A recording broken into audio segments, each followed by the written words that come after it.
Okay, आज चाहिँ हामी के खाँदैछौँ?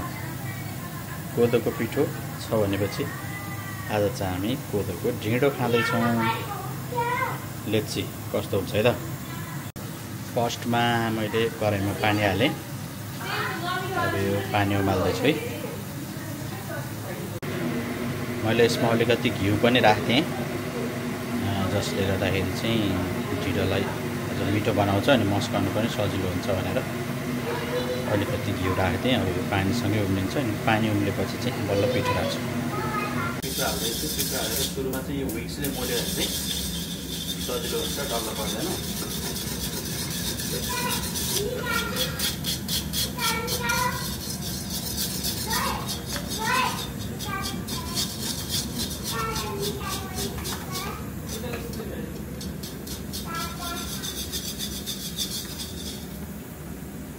होला है तिमी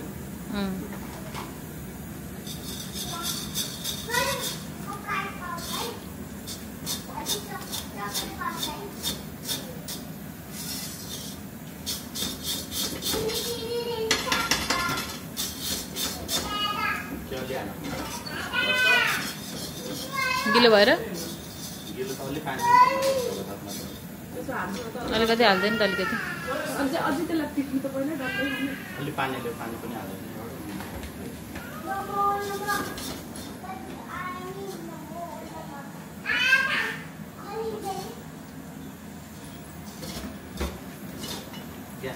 सानो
यो नानीको हो।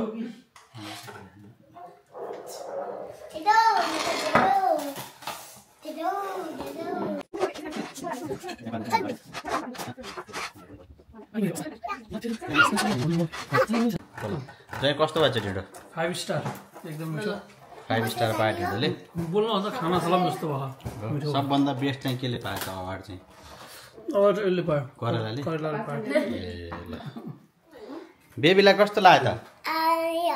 के मिठो लाग्यो बेबीलाई? अचार कि मासु? हो र? ल ल ल छिटो खाऊ ल।